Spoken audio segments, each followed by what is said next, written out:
Hi, I am Osman, and welcome to my first accounting tutorial. I am thrilled that you are here. If you are a finance enthusiast or a student in finance, this is the perfect point to start. For those who are interested in such tutorials, do not forget to like, subscribe, comment, and share this video. Remember, knowledge is only valuable when it is shared for positive use. Thank you for joining me on this learning journey. Ever pondered why in the world of accounting, assets carry a debit balance and liabilities hold a credit balance? Well, it's all down to the double entry system, a principle that is as fundamental to accounting as gravity is to physics. Double entry accounting is also known as double entry bookkeeping. For more on this topic, please check regularly on my page for the next tutorial. For now, let's stay focused on today's objectives. Let's start with assets. Visualize these as the resources that a company owns, ranging from the most liquid, such as current assets like cash, to the least liquid assets known as long-term assets or capital assets. Capital assets, also known as long-term assets or fixed assets, are tangible or intangible assets that a company owns and uses in its operations to generate revenue. These assets are not meant for sale in the normal course of business. Instead, they are expected to provide benefits over an extended period. Examples of capital assets include property, plant, and equipment, PP&E. Capital assets play a crucial role in the company's operations and contribute to its ability to generate revenue and achieve its strategic objectives over the long term. Proper management and maintenance of capital assets are essential to ensure their continued usefulness and value to the business.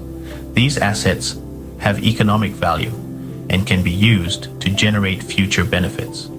Now, in the double entry accounting system, any increase in assets is recorded as a debit, while a decrease is recorded as a credit.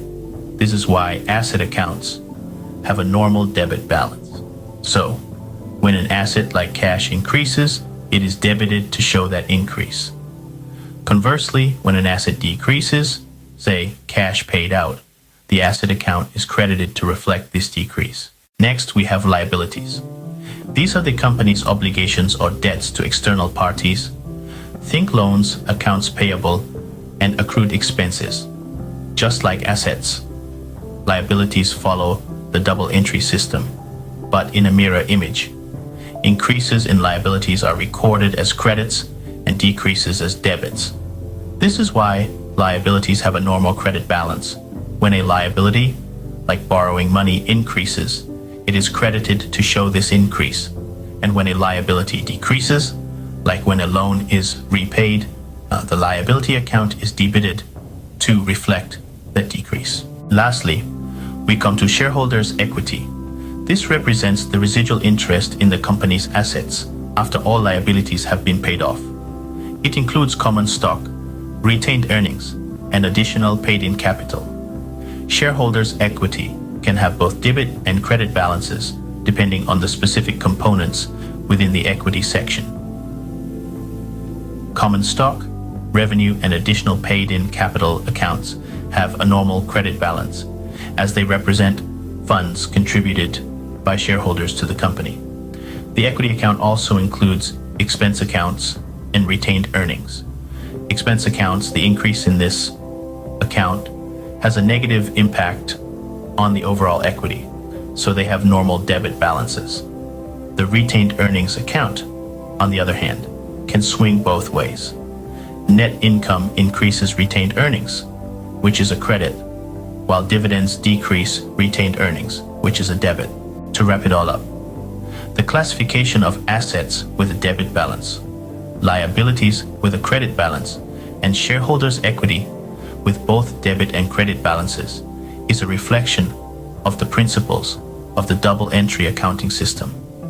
This system ensures that every transaction maintains the balance in the accounting equation, which is assets equal liabilities plus shareholders' equity. So, in essence, this system accurately reflects the financial position of the company. So there you have it, the reason behind the debit and credit balances in the world of accounting.